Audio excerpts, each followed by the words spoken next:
Good morning, welcome to my channel. My name is David Okon. Welcome again.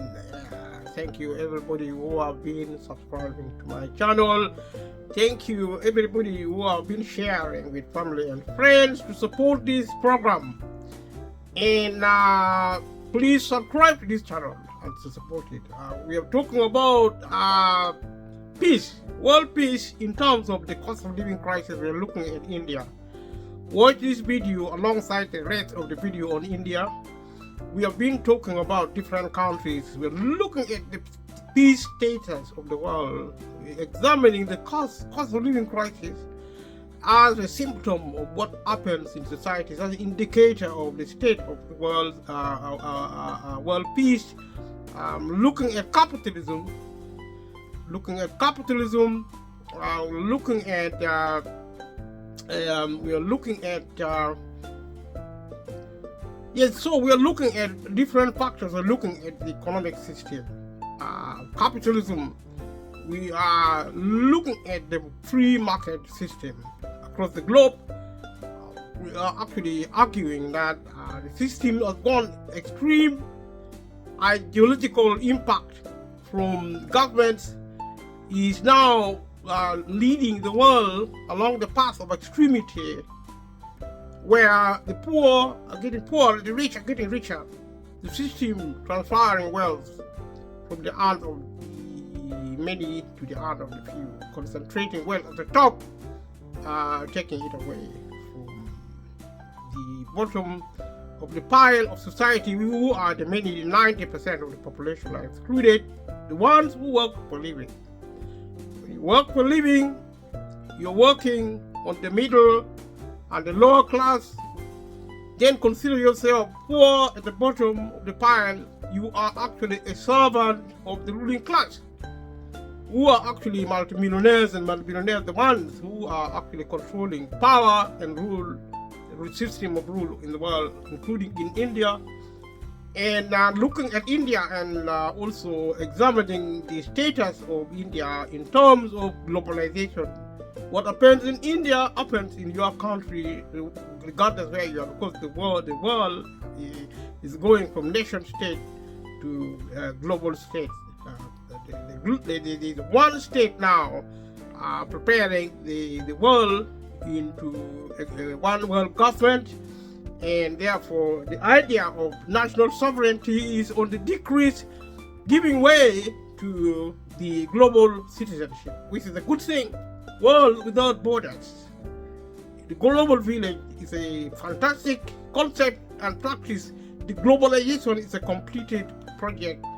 And now when you look at India, every factor, pay close attention, because whatever happens in India is happening everywhere else, including in Africa, the rest of Asia, Europe, America, and the Oceanic.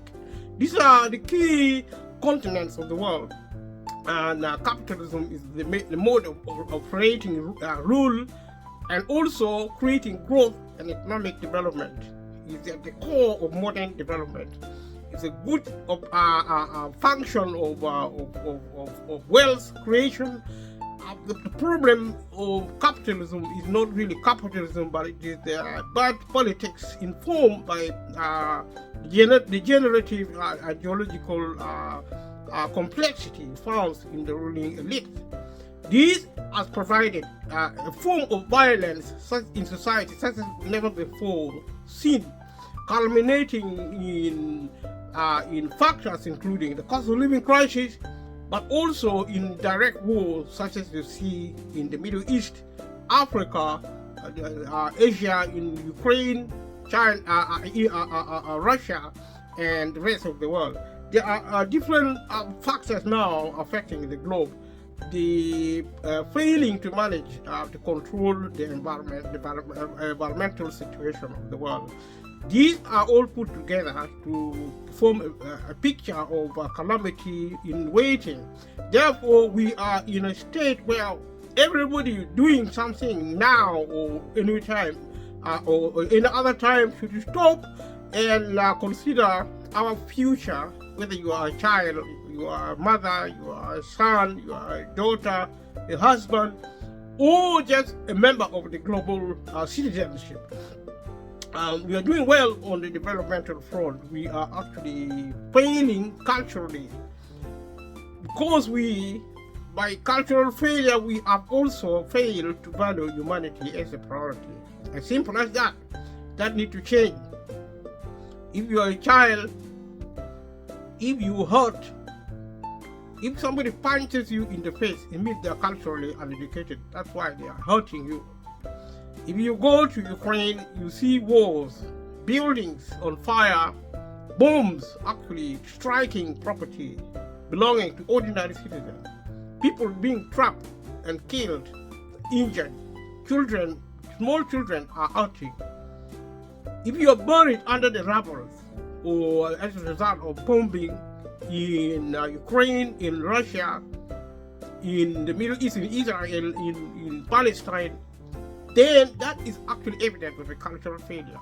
It is something we need to take seriously, pay attention to. And every single citizen has a responsibility to change and learn peace. We need peace in the world. Otherwise, we are going to suffer. We are going to fail to access food and energy for the poor and for the rich as well. Because if we are disrespectful of people, then we are going to orchestrate violence. We are going to destroy our world, the environment included. Then when we do that, we deplete the global and the world resources, and we are going to die. And so we are going to suffer. And so the world is going to be a horrible place, full of horror stories. The young people, our youth, adults, we have a responsibility to stop. We need peace. Peace is a good thing. Peace, which we now lack, which we may lose track of forever, is when you are happy, when you have parties with your friends, when you go shopping on holiday, when you fly in planes, and in future we can go into the space and have fun and be happy with family and friends, and we don't hurt. We will use technology to produce medicine so that we don't suffer diseases. The blind can see, the dumb can speak, the hard of hearing can hear again because of technology. You see, people will stop growing old. That is a fact, scientific fact. We are now doing research as scientists, as humans. When I say we, I say human family.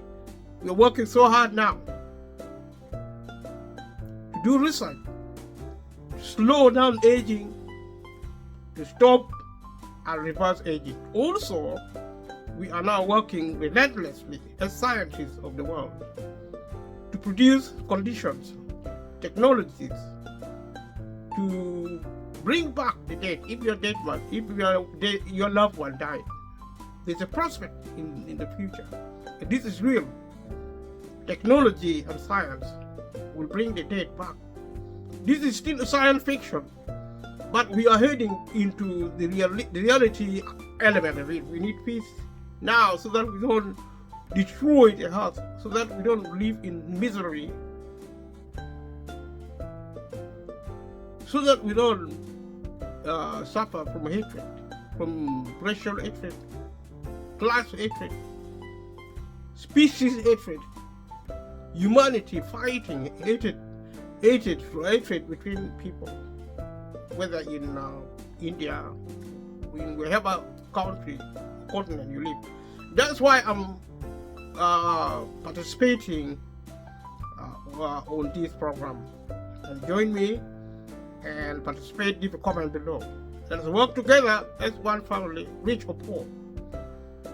There's nothing wrong with wealth. Wealth is what we need. Wealth is what we will have. Getting rich 100% is an inevitability. We will achieve that using technology and science. What we may reach doing, if we don't learn our cultural systems, we will be rich. The 100% of the global family will get extremely rich, and we use the wealth to destroy us because of violence. Violence has nothing to do with poverty or wealth. It has to do with cultural failure. We just learn to be violent. And therefore, that is a good thing, it's hopeful, because we can learn also to be peaceful. Peace is the roadmap to our preservation, for our happiness, for our joy, meeting friends, shutting down the governments and oppressions, shutting down the legal system, because we will be enlightened.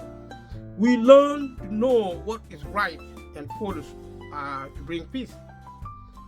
Today, we live in a society where we are already losing track of what is right and what is wrong. That is an evidence of cultural failure.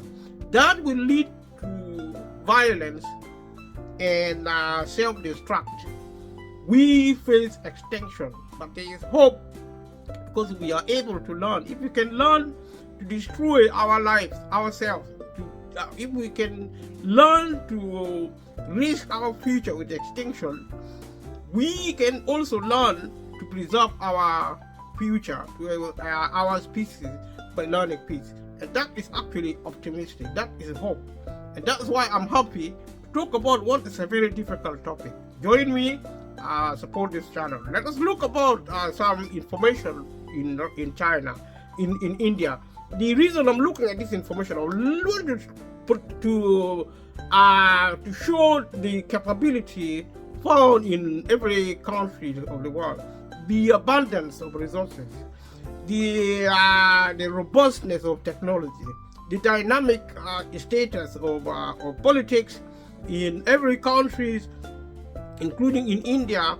And if you watch this video, watch it alongside the rest of the videos on India and on other parts of the world, which we have been actually dispensating, and the purpose is the same. If you watch this, you will have watched the rest of the video, whether in China, whether in Africa, Asia, or Europe. There's a similarity between these materials. So let us look at the energy in India and energy policy in India. India's capacity to generate electrical power in 300 gigawatts, of which 42 gigawatts is renewable. The country's usage of coal is the major cause of greenhouse gas emissions by India, but its renewable energy is competing strongly. India emits about 7% of global greenhouse gas emissions. This equates to about 2.5 tons of carbon dioxide per person per year, which is half of the world contribution in terms of averaging. Increasingly, access to electricity and clean cooking with liquefied petroleum gas have been prioritized for energy in India. Therefore, in theory, the idea of energy poverty should not exist in India. India is one of the richest countries in the world, and therefore the cost of living crisis shouldn't have been there. But for the fact that governments around the world are chosen to practice an extreme version of capitalism by closing down the public sector, which is actually designed to provide resources such as energy and food, in addition to housing, healthcare, education, and other infrastructure for people who need help with additional help from the state. The majority of the population, to get them out of poverty, that has been the function of the public sector, which is unfortunately now being destroyed willfully, according to bad policy as a result of bad policy from global countries, including in India. So the appeal of this program is for the states of the world to stop and actually restore the status of public economy to provide public sector, to start the slow and painful recovery along from the pathways of violence and self-destruct back to the plane of peace and prosperity, as I have said in the opening. So let us look at health workers as you see them about to begin another day of immunization against infectious diseases When we see the socio-economic challenges in China, in India, so to speak, the socio-economic challenges, the status of health, such as we see the fight against infectious diseases, as seen here in this material, as an example in 2006, and 8 years later, and 3 years after India's last case of polio, the World Health Organization declared India to be polio-free. Progress along the plane of healthcare.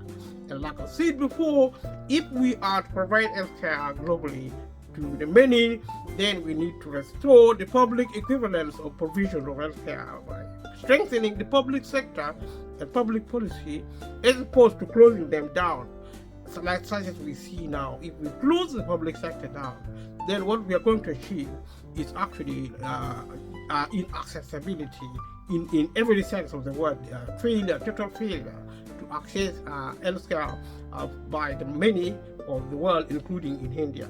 Like we have been looking in this program, watch the rest of the video alongside watching this, and subscribe to this channel, support it. And even if you don't like the program, especially if you don't like the program, subscribe to it, support it, and share with family and friends, because it is an important material. Somebody out there will benefit from it to understand why the cost of living is happening everywhere, including in India. Why the public sector is important. Why we should speak to our government through our members of parliament to turn around and invest more in the public sector. Why public sector is the best way to provide public service. That's why the private sector is incapable of providing public sector, because the private sector's primary objective is to make profit. Basic necessities for people who need help in society, who work for a living, the many of the society who are not multimillionaires and multimillionaires, need public sector, because private sector cannot provide this. Private sector, if you give them to operate public services, they will turn it into a business system which, if it doesn't produce profit, will be closed down. We are seeing now the closure of the National Health Service in the United Kingdom and the National Health Services everywhere in the world, including in places like India, where when the economy of healthcare is perceived by private companies as being inefficient, not making profit, they close it down, therefore excluding the many and only leaving enough private services for the few multimillionaires. That is actually a dangerous approach to the modern world intending to bring peace. If we do not take care of the public sector to provide public services such as health and social care in this example, then we are in serious trouble. Let us go back to India. Despite economic growth during recent decades, India continued to face socio-economic challenges. In 2006, India contained the largest number of people living below the World Bank's international poverty line of US dollar £1.25 per day. $25 per day. That is exactly what I've been talking about.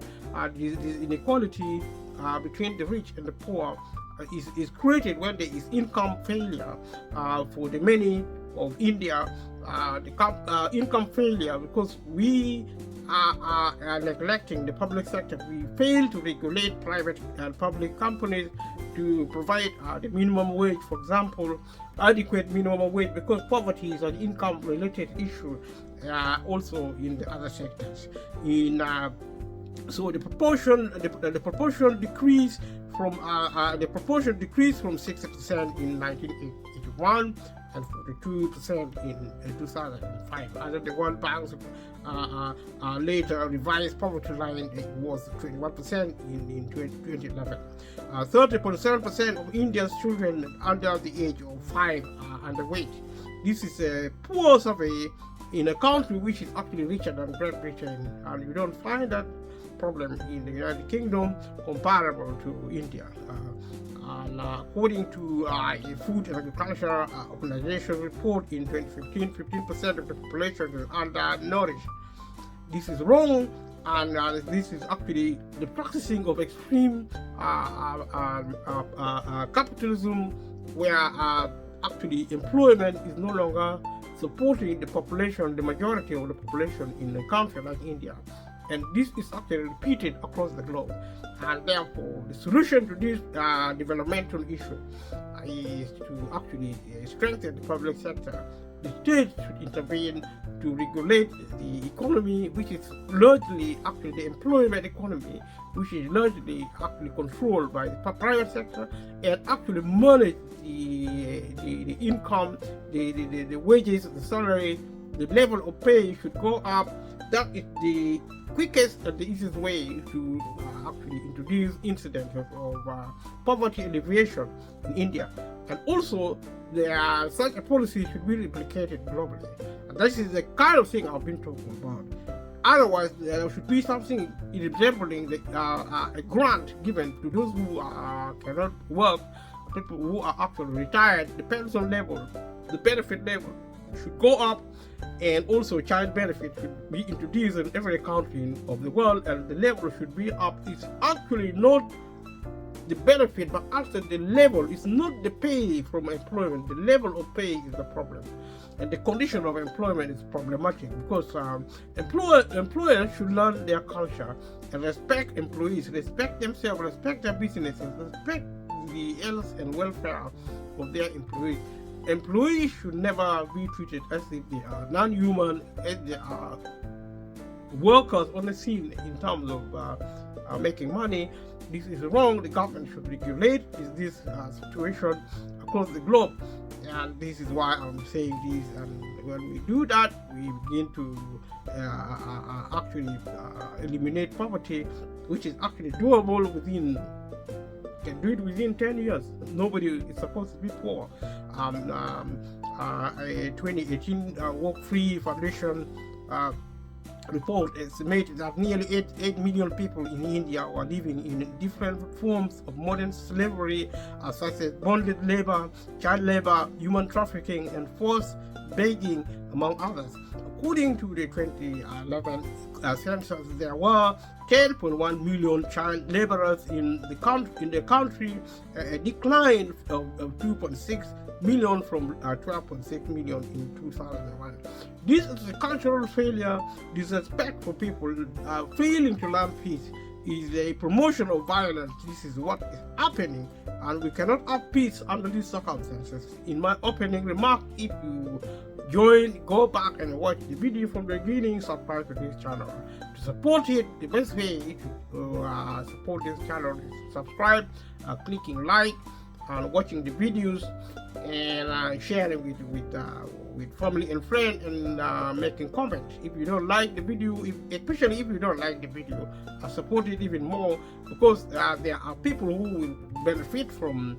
I mean, if you don't like something, it doesn't mean it's not valuable. You just don't like it. This is a valuable material.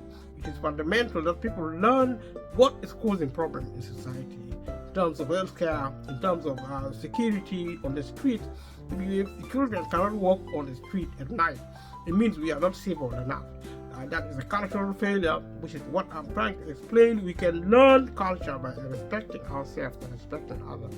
In the long term, we will be peaceful. We will not need the police on the street. We will not need the military, because we do not fight each other. We do not attack each other on the street. We protect one another. We take care of one another. We love one another. This is what I mean by culture. That is the only way to bring peace.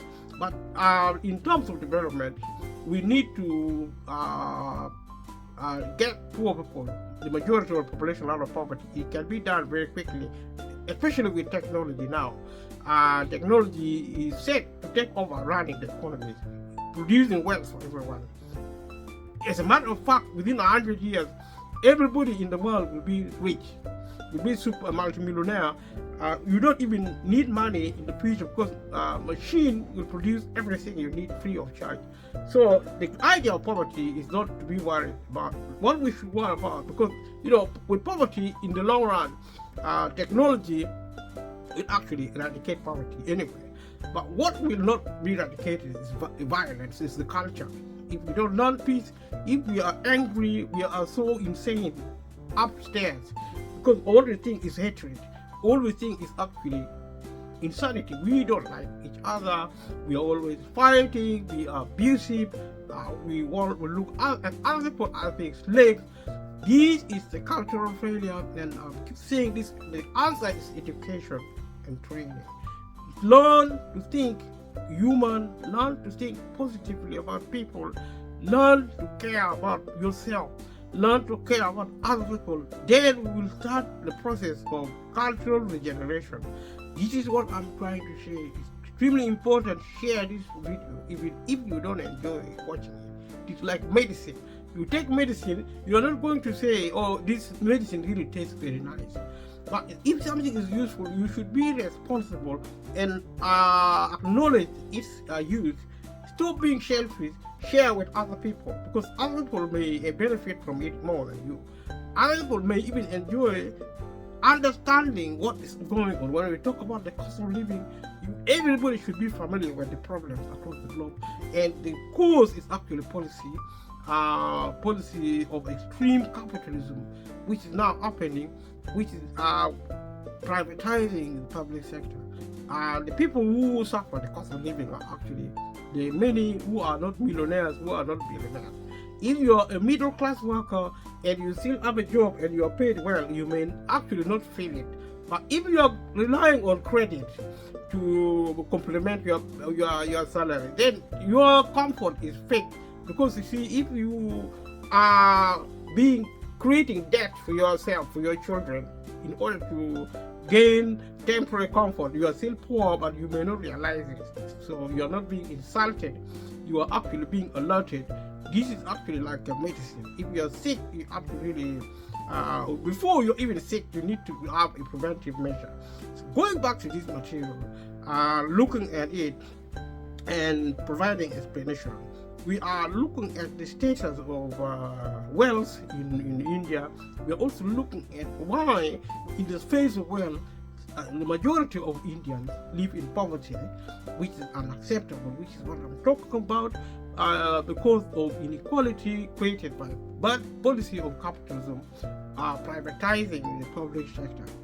As I've been saying over again, corruption in India is perceived to have decreased. According to the Corruption Perception Index in India, India ranked 78%, 78 out of 180 countries in 2018 with a score of 41 out of 100, an improvement from 85th in 2014. So it's a perception, but epidemic and pandemic diseases have long been a major factor, including COVID-19. Recently, demographics, we are going to look at demographic, languages and religion, in India, languages of India and religion in India. We are going to look at the South Asian ethnic groups. We are going also to look at India by language. So the language families of South Asia, which is actually India, with 1.210 billion 193.422 residents reported in 2011. Provisional census report, India was the world's second most popular country. Its population grew by 17.64% from 2001 to 2011, compared to 21.54% growth in the previous decade. Between 1991 to 2001, the human sex ratio, according to the 2011 census, is 940 females per 1,000 males. The median age was 28.7%, 28.7 age of 2020. The first post-colonial census conducted in 1951 counted 361 million people. Medical advances made in the last 50 years, as well as increased agricultural productivity are brought about by the Green Revolution, caused India's population to grow rapidly, which is a good report. Population growth is a good thing. The life expectancy in India is at 70 years, 71.5 years for women, 68.7 years for men. There are around 93 physicians per 100,000 people. That is good, but not good enough. There need to be more doctors for the majority of the population. Migration from rural to urban areas has been an important dynamic in India's recent history. The number of people living in urban areas grew by 31.2% between 1991 to 2001. Yet, in 2005, over 70% still lived in rural areas. The level of urbanization increased further from 27.81% in 2001 census in the 2001 census to 31.6% in the 2011 census. The slowing down of the overall population growth rate was due to the sharp decline in the growth rate in rural areas since 1991. According to the 2011 census, there are 53 million plus urban agglomerations in India. Among them, Mumbai, Delhi, Kolkata, Chennai, Bangalore, Hyderabad, and Ahmedabad in decreasing order by population. The literacy rate in 2011 was 74.04% and 64.46% among females and 82.14% among males. The disparity is disturbing in India, although women are increasingly going into education. The rural-urban literacy gap, which was at 21.2%, percentage point in 2001, dropped to 16.1 percentage point in 2011.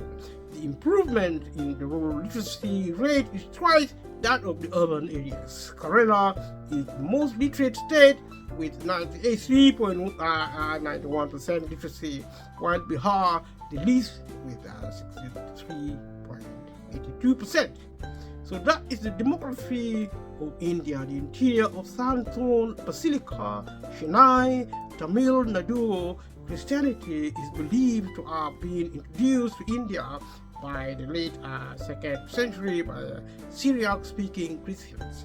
Looking at the faith infrastructure in India, among speakers of the Indian languages, 74% speak Indo-Aryan languages, the easternmost branch of the Indo-European languages. 24% speak Dravidian languages indigenous to South Asia and spoken widely before the spread of the Indo-Aryan languages, and 2% speak Austro-Asiatic languages or the Sino-Tibetan languages. India has no national language. Hindi, with the largest number of speakers, is the official language of the government. English is used extensively in businesses and administration, and as the status of a subsidiary official language, it is important in education, especially as a medium of higher education. Each state and union territory has one or more official languages, and the Constitution recognizes in particular 22 scheduled languages. The 2021-2011 census reported the religion in India with the largest number of followers was Hinduism, 79.80% of the population, followed by Islam, 14.23%, and the remaining were Christianity, 2.30%, Sikhism, 1.72%, Buddhism, 0.7%, and Jainism 0.36%, and others 0.9%. India is the third largest Muslim population, the largest for a non-Muslim majority country. Let us look at the culture of India. Looking at systems like the Sikh, looking at things like the pilgrimage at institutions as the Ahmadiyya Sahib or the Golden Temple of Amritsar, Punjab. In India, Indian cultural history spans more than 4,500 years. During the Vedic period, century 1700 BCE to 500 BCE, the foundation of Hindu philosophy, mythology, theology, and literature were laid, and many beliefs and practices which still exist today, such as Dharma, Karma, Yoga, and Moksha were established. India is notable for its religious diversity, with Hinduism, Buddhism, Sikhism, Islam, Christian religions, Christianity, and Jainism among the nation's major religions. The predominant religion, Hinduism, has been shaped by various historical schools of thought, including those of the Upanishads, the Yoga Sutras, the Bhakti movement, and the Buddhist philosophy. Let's look at the visual artistry of India. India has a very ancient traditional art, which has exchanged with many influences with the rest of Eurasia, especially in the first millennium, when Buddhist art spread with India religions to Central, East, and Southeast Asia. The last also greatly influenced by Hindu art. Thousands of seals from the Indus Valley civilization of the 3rd millennium BCE have been found, usually carved with animals, but a few with human figures. The Pashupati seal excavated in Mohenjo-Daro in Pakistan in 1928 and between 1928 and 1929 is best known. After this, there is a long period with virtually nothing surviving. Almost all surviving ancient Indian art thereafter is in various forms of religious sculpture in durable materials or coins. There was probably originally far more in wood, which is lost. In North India, Mauryan art is the first imperial movement. In the 1st millennium CE, Buddhist art spread with Indian religions to Central, East, and East Asia, Southeast Asia. The last also greatly influenced by Hindu art. Over the following century, the distinctly Indian style of sculpting the human figure developed with less interest in articulating precise anatomy than ancient Greek sculpture, but showing smoothly flowing forms expressing prana, breath of life, or breath of force, life force. This is often complicated by the need to give figures multiple arms or heads or represent different genders on the left and the right of figures, as with the Adhanarishvara from form of Shiva and Parvati. So these are some of the features or the characteristics seen in some of the artistic work of India. Most of the earliest large sculpture is Buddhist, either excavated from Buddhist stupas such as Sanchi, Shanath, and Amaravati, or its rock cut relief at sites such as Ajanta, Karla, and Ellora. Hindu and Jain sites appear rather later. In spite of this complex mixture of religious traditions, generally prevailing artistic style at any time and place has been shared by the major religious groups, and sculptures probably usually serve all communities. Gupta art at its peak between century 300 CE and CE 500 and century 500 CE is often regarded as a classical period whose influence lingered for many centuries after. It saw new dominance of Indus culture as at the Elephanta caves. Across the north, these became rather stiff and formulaic after c. 800 CE, though rich with finely curved detailing in the surrounds of statues. But in the south, under the Pallava and Chola dynasty, sculpture in both stone and bronze at a sustained period of great achievement. The large bronzes with Shiva as a Nataraja have become an iconic symbol of India. Ancient painting has only survived at the few sites of which the crowded scenes of court life in Ajanta caves are by far the most important, but it was evidently highly developed and is mentioned as a country accomplishment in Gupta times. Painted manuscripts of religious texts survived from eastern India about the 10th century onwards, most of the earliest being Buddhist and later Jain. No doubt the style of these was used in larger paintings. The Persian-derived Deccan painting, starting just before the Mongol miniature between them, gave the first large body of secular painting with an emphasis on portrait and recording on princely pleasures and wars. The style spread to Hindu courts, especially among the Rajputs, and developed a variety of styles, with the smaller courts often the most innovative, with figures such as Nihal, Chand, and Nainshuk. As the market developed among the European residents, was supplied by company painting by Indian artists with considerable Western influence.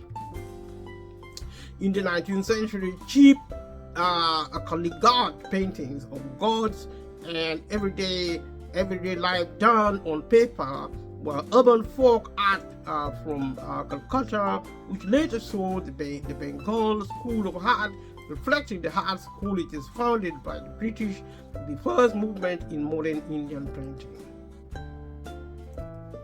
So we have the Bodhisavara, Yakshish, Buddhist reliefs from Mathura, the 2nd century CE.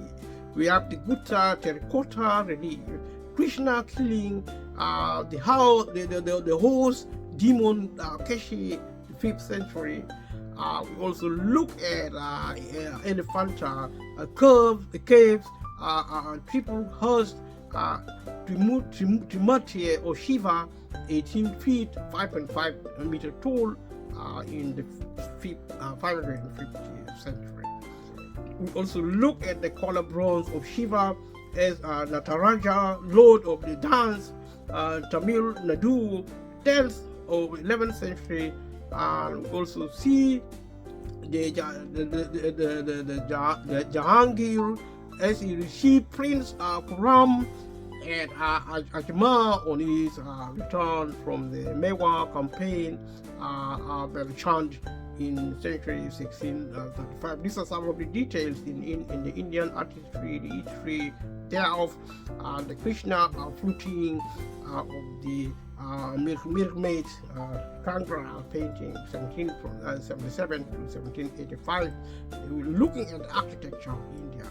The Taj Mahal from across the Yamuna River, showing two laying red sandstone buildings, a mosque on the right west, and the Jawab response thought to have been built for the architectural balance much of Indian architecture. including the Taj Mahal, other works of Indo-Islamic Mughal architecture and South India architecture, blends ancient local tradition with imported styles. Vernacular architecture is also regional in its flavors. Vastu, Shastra, literary science of construction or architecture, and ascribed to Mamuni Mayan, explores how the laws of nature affect human dwellings. It employs a precise geometry and directional alignments to reflect perceived cosmic constructs.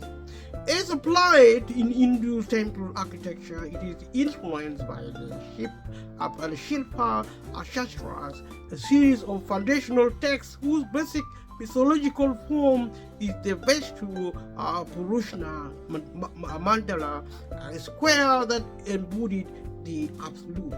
The Taj Mahal, built in Agra between 1631 and 1648 by orders of Mughal Emperor Shah Jahan in memory of his wife, has been described in the UNESCO World Heritage List as the jewel of Muslim art in India and one of the universally acclaimed masterpieces of the World Heritage. Indo-Saracenic revival architecture developed by the British in the late 19th century drew on Indo-Islamic architecture. Looking at literature of India, as we go along this reviewing the earliest literature in India, composed between 1500 BCE and 1200 BCE, was in the Sanskrit language. Major works of Sanskrit literature include the Rig Veda between century 1500 BCE and century 1200 BCE, the epics, the Mahabharata, century 400 BCE and century 400 CE, and the Ramayana, century 300 BCE, and later the Vijayanakuntalam, the recognition of the Sakuntala and other dramas of Kalidasa, 5th century CE, and the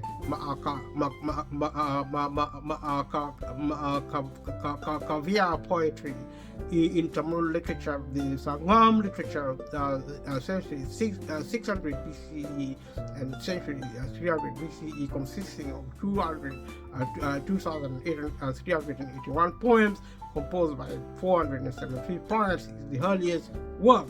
From the 14th century to the 18th century, India's literary traditions went through a period of drastic change because of the emergence of devotional poets like Kabir, Tulsidas, and Guru Nanak. This period was characterized by a varied and wide spectrum of thought and expression. As a consequence, medieval Indian literary works differed significantly from classical traditions. In the 19th century, Indian writers took a new interest in social questions and psychological descriptions. In the 20th century, Indian literature was influenced by the works of the Bengali poet, author, and philosopher Rabindranath Tagore, who was a recipient of the Nobel Prize in Literature. Looking at India, and subscribe to my channel. If you haven't subscribed, thank you for watching this far.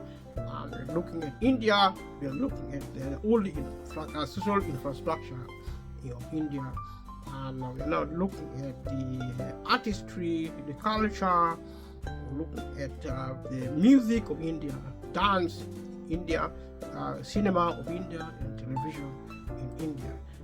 Looking at India's National Academy, performance arts has been recognized recognized eight Indian dance styles to be classical. One such is Kuchipudi, shown in the picture, as you can see in this picture. If you can see it, Indian music ranges over various traditions and regional styles. Classical music composes two genres and their various folk offshoots: the northern Hindustani and the southern Carnatic schools. Regionalized popular forms include film and folk music. The syncretic tradition of the Bahuls is well-known form of the latter. Indian dance also feature diverse folk and classical forms. Among the better-known folk dances are Bhangra or Punjab, Bihu or Assam, and Jumea, and Shudo and Chao of Jahan, Odisha, and West Bengali, and Gaba and Dandiya of Gujarat, Guma of Rajasthan, and Lavani of Maharashtra. Eight dance forms, many with narrative forms and mythological elements, have been accorded classical dance status by India's National Academy of Music, Dance and Drama. These are Bharatanatyam of the state of Tamil Nadu, Sadak of Uttar Pradesh, and Kathakali, and Mohiniyattam of Kerala, Kuchipudi of Andhra Pradesh, and Manipuri of Manipur, Odissi of Odisha, and the Satriya of Assam. Theatre in India melds music, dance, and improvised or written dialogue, often based on Hindu mythology, but also borrowing from medieval romances or social and political events. The Indian theatre include the Bhavai Gujarat, the Jatra of West Bengal, the Nutanki and the Ramlila of North India, Tamasha of Maharashtra, Burakasa of Andhra Pradesh, and Telangana, Terukutu of Tamil Nadu, and Yakshagana of Karnataka. India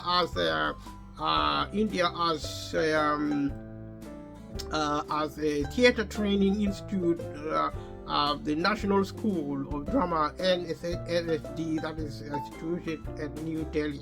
It is an autonomous organization under the Ministry of Culture, Government of India. The Indian film industry produces the world's most watched cinema.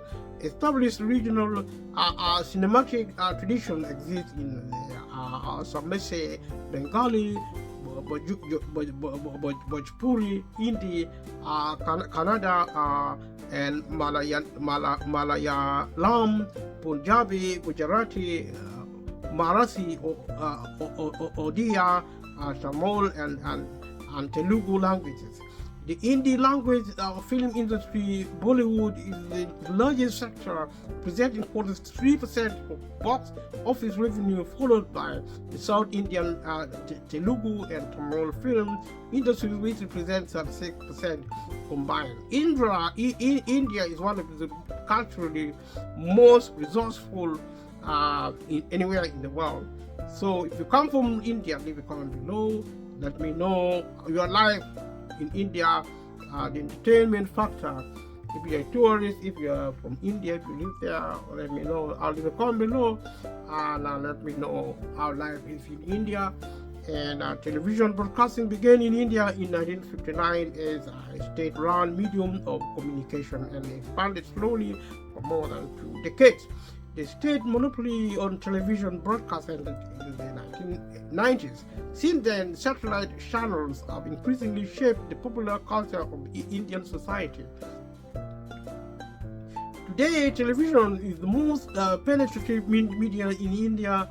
Industry estimates indicate that as of 2012, there are over 554 million television consumers, 462 million with a satellite or cable connection compared to other forms of mass media such as the press, 350 million radio, and 96 million or internet, 36 million.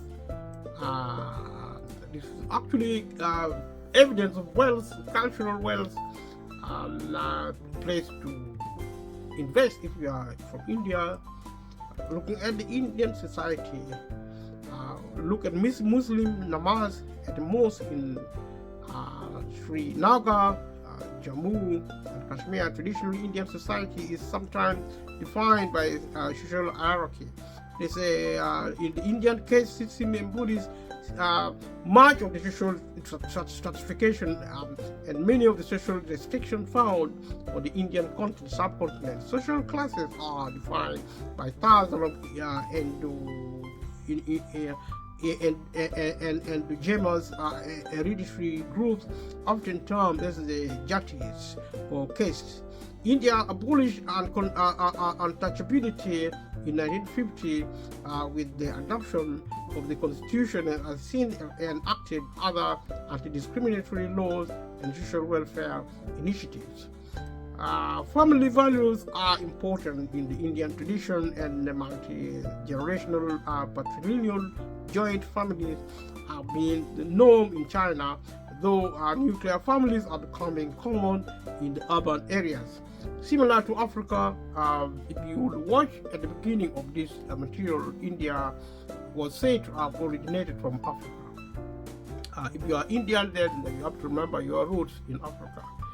And let us know how life is in India. If you comment below, subscribe to my channel if you are in India, and watch this video if you are in India. And leave a comment, let me know what you think. Family values are important in the Indian tradition, and multi-generational patrilineal joint families have been norm in India, though nuclear families are becoming common in urban areas. An overwhelming majority of Indians, with their consent, have their marriages arranged by their parents or other family elders. Marriages is thought to be for life, and the divorce rate is extremely low, with less than 1 in 1,000 marriages ending in divorce. Child marriages are common, especially in rural areas. Many women wait before reaching 18, which is their legal marriageable age. Female infanticide in India, and lately female feticide have created skewed gender ratios. The number of missing women in the country quadrupled from 15 million to 63 million in the 50-year period ending in 2014, faster than population growth during the same period, and constituting 20% of India's female electorate. According to an Indian government study, an additional 21 million girls are unwanted and do not receive adequate care. Despite a government ban on selective feticide, the practice remains commonplace in India. The result of a preference for boys in a in a patriarchal society. The payment of dowry, although illegal, remains widespread across class lines.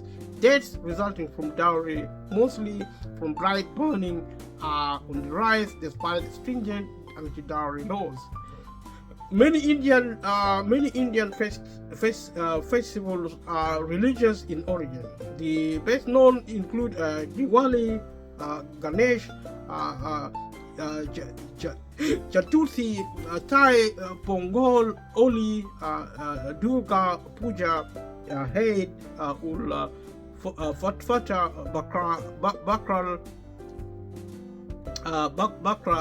Bakra Eid, Christmas, and Bishaki. To look at education of India. Education in India, literacy in India, history of education in the Indian subcontinent.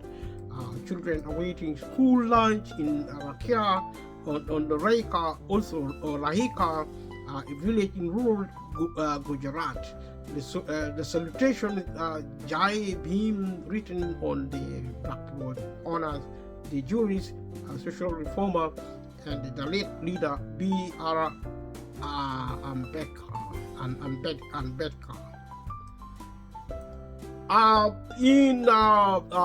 Looking at education in China, in India, if you're watching this video, subscribe to my channel and support it, and let me know what you think in the comment box.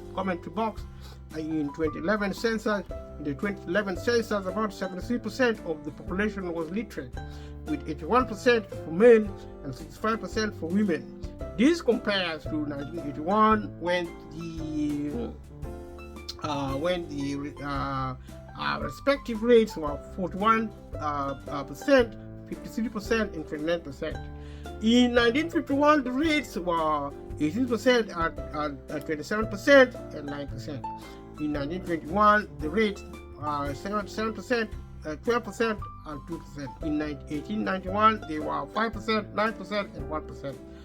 According to Latika Chaudhary, in 1911, there were under 3 primary schools for every 10 villages. Statistically, more caste and religious diversity reduced private spending. Primary schools taught literacy, so local diversity limited its growth. The education system of India is the world's second largest. India has over 900 universities, 40,000 colleges, and 1.5 million schools. In India, India's higher education system, a significant number of seats are reserved under affirmative action policies for the historically disadvantaged. In recent decades, India's improved education system is often cited as one of the main contributors to its economic development. So look at clothing in India. Women in sari at an adult literacy class in Tamil Nadu. A man in dhoti and wearing a woolen shawl and Varanasi. From ancient times until the advent of the modern and the most widely worn traditional dress, the most widely worn traditional dress in India was draped. For women, it took the form of a sari, a single piece of cloth many yards long. The sari was traditionally wrapped around the lower body and the shoulder. In its modern form, it is combined with an underskirt or Indian petticoat and tucked in the waist band for more secure fastening. It is also commonly worn with an Indian hat, blouse, or choli, which serves as the primary upper body garment. The saris end passing over the shoulder, serving to cover the midriff and obscure the upper body's colors, contours.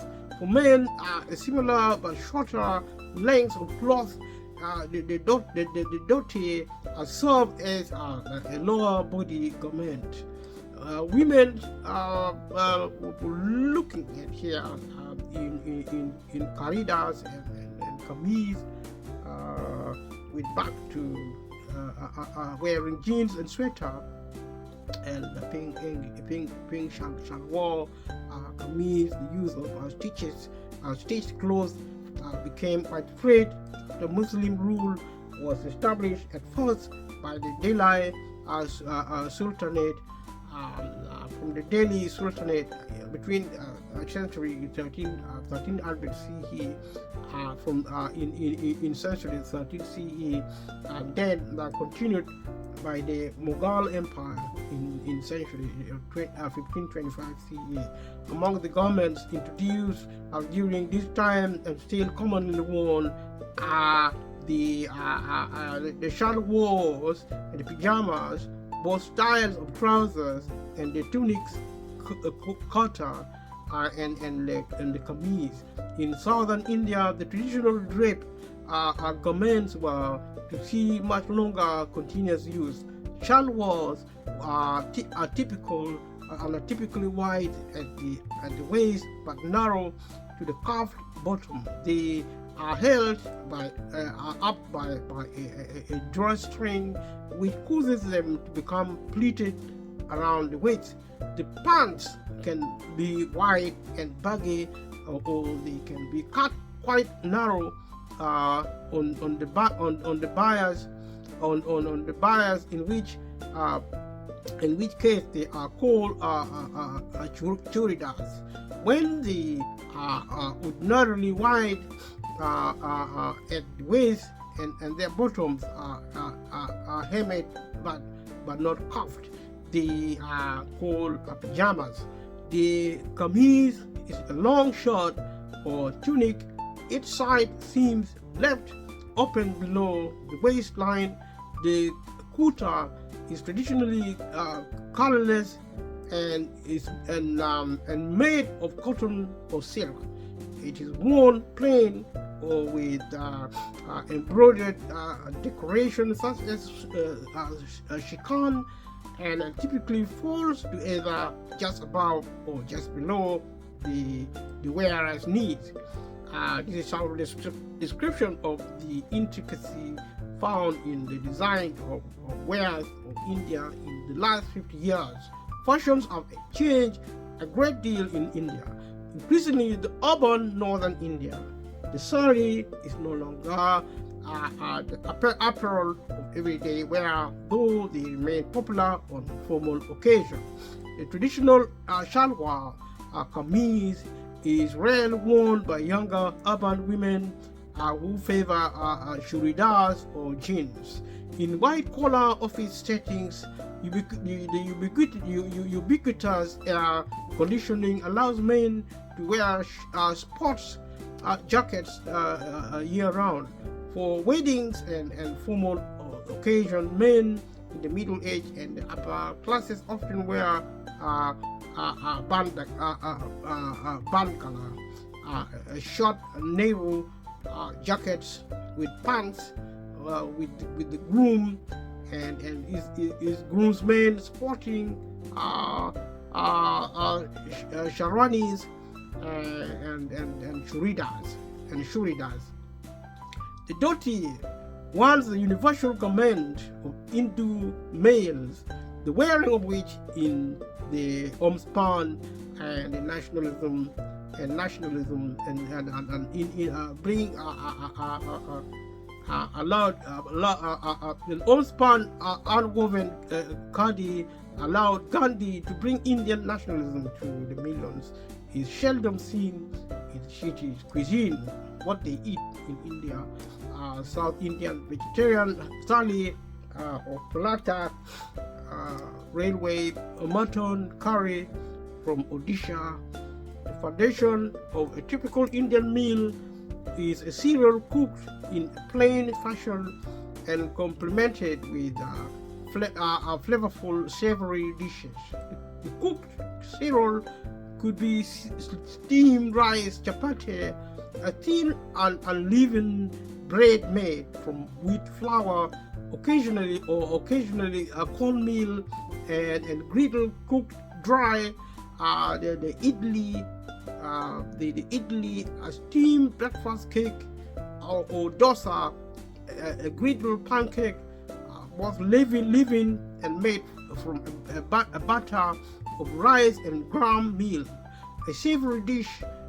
The savory dishes might include lentils, pulses, and vegetables commonly spiced with ginger and garlic, but also with a combination of spices that may include a coriander, cumin, turmeric, cinnamon, cardamom, and others as informed by culinary conventions. They might also include a poultry, fish, or meat dishes. In some instances, the ingredients might be mixed during the process of cooking.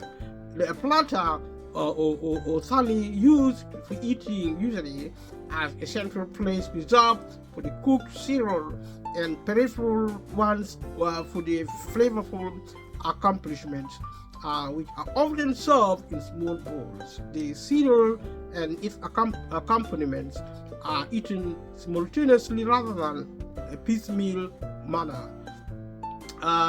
This is accomplished by mixing, for example, of rice and lentils, or folding, wrapping, scooping, and dipping, such as chapati and cooked vegetables or lentils.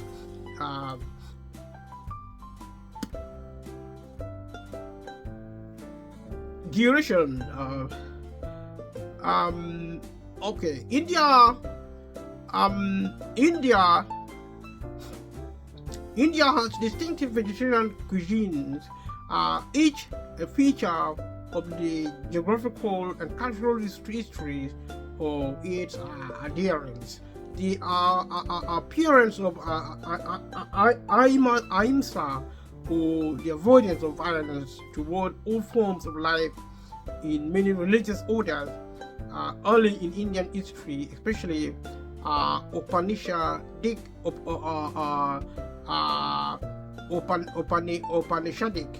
Hinduism, Buddhism, and Jainism, is thought to have contributed to the predominance of vegetarianism among a large segment of India's Hindu population, especially in southern India, Gujarati, and Hindu-speaking belt of north central India, as well as among Jains.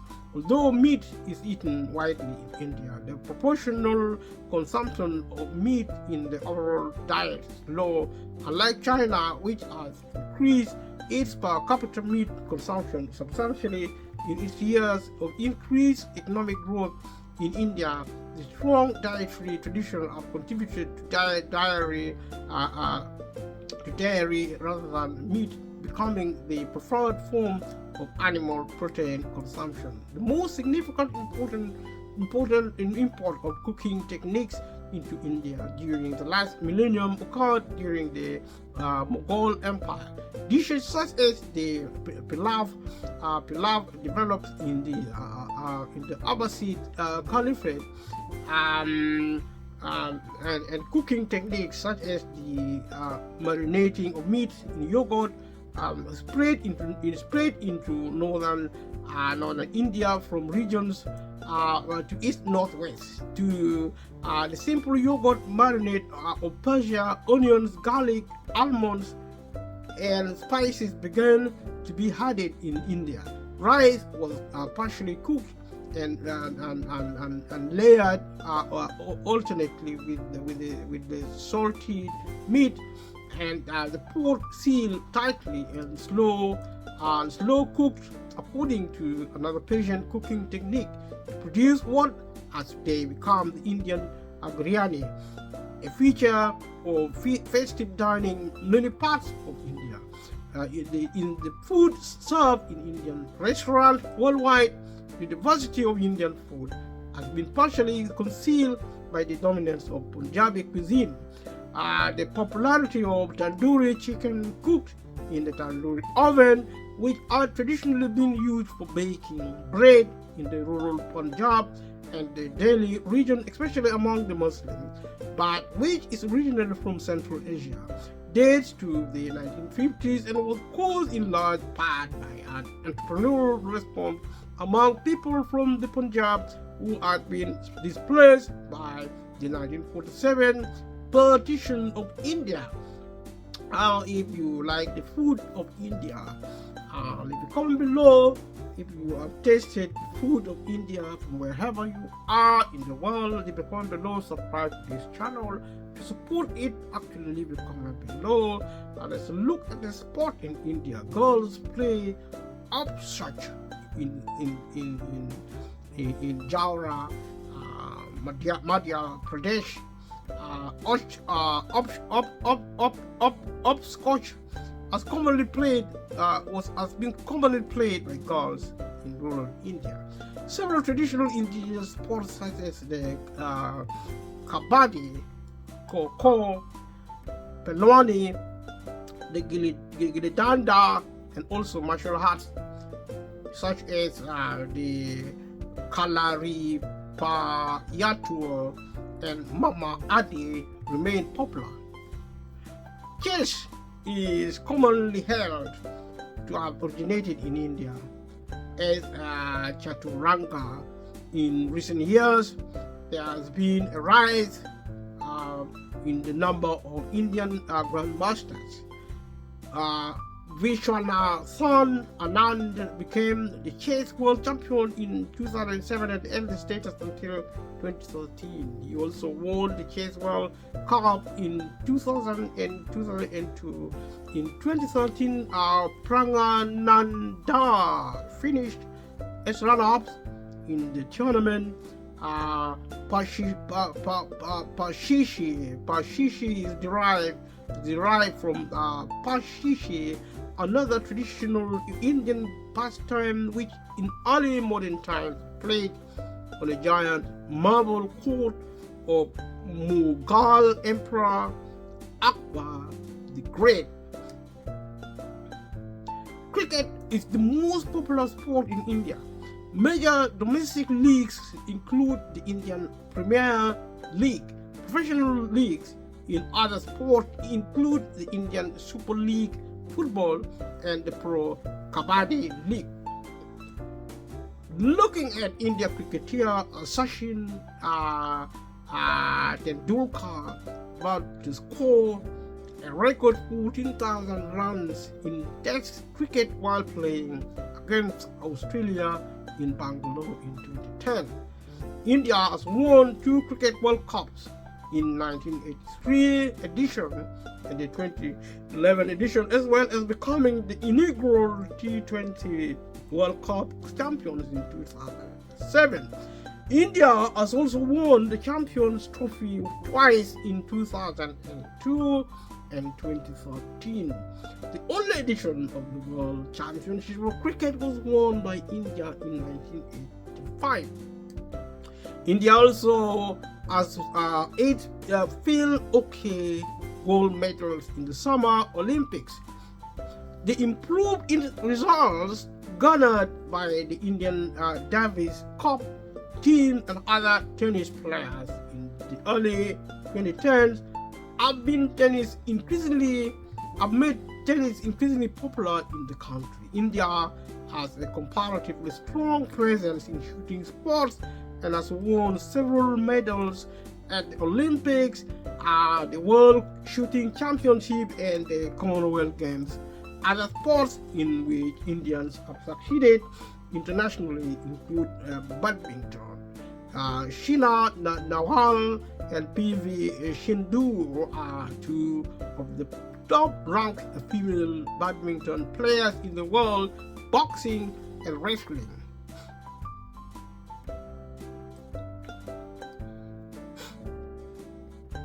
Football is popular in West Bengal, Goa, and Tamil Nadu, Kerala, and the northeastern states. India has traditionally been the dominant country at the South Asian Games. An example of this dominance is the basketball competition, where the Indian team won 4 out of 4 tournaments to date. India has hosted or co-hosted several international sporting events: the 1951 and the 1982 Asian Games, the 1987, 1996, 2020, 2011, and 2023 ICC Men's Cricket World Cup tournaments, and is also scheduled to host it in 2031. The 1978, 1997, and 2013 ICC Women's Cricket World Cup tournaments, and is also scheduled to host it in 2025. In 1989, 1985, 1987, 1985, 2016 South Asian Games, the 1990 to 1991 Men's Asia Cup, the 2002 Chess World Cup, the 2003 Afro-Asian Games, the 2006 ICC Cricket Championship Trophy, and is also scheduled to host in the 2029 the 2006 Women's Asia Cup, the 2009 World Badminton Championships, the 2010 Hockey World Cup, the 2010 Commonwealth Games, the 2016 ICC Men's Cricket T20 World Cup, and is also scheduled to host it in 2026. The 2016 ICC Women's Cricket T20 World Cup, and the 2017 FIFA U17 World Cup. Major international sporting events held annually in India include the Maharashtra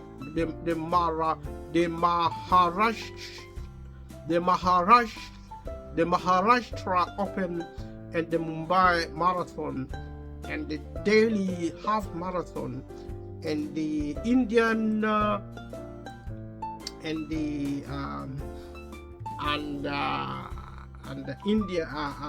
in India include and also the Indian Masters.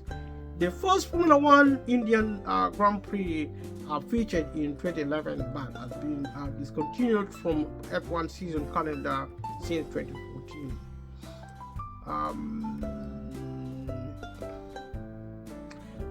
Thank you for watching this video, and subscribe to my channel and leave a comment below, share with family and friends, click like, and I'll see you in the next. I've been looking at India, the infrastructure of the country, from wealth, from the economy, cultural, social, political, economic, looking at the society as a whole, see the caste system in India. India leading as a technologically advanced economy, and we look at the different infrastructure, how India is governed politically, in terms of parliament, in terms of the legal system, the constitution. We look at all these elements, and we also look at issues of environment. We look at sports. We look at different, the food of India, everything, the social infrastructures, the wealth of the nation. But also we saw things like inequalities. Our main interest is peace in India, and this is achieved by addressing the problem of inequality, economic inequality, getting Indians out of poverty by strengthening the public sector and moderating the mode of capitalism, especially the market economic system, by strengthening policies on the public sector to provide public services so that poverty is eradicated in India. This is the situation across the globe. If you watch the video, it is quite similar to what is happening in your country, regardless which country it is. And also we to pay attention on our culture, how we value humanity, and to me that is the main area we need to pay attention to in order to turn away from the path of warfare and violence and turn around and start following the path of peace. And thank you for watching this video. Support this channel by sharing, family and friends, subscribing to the channel. Subscription is free, you don't have to pay any money, so you just click and support the channel. Thank you. See you in the next videos. Bye bye.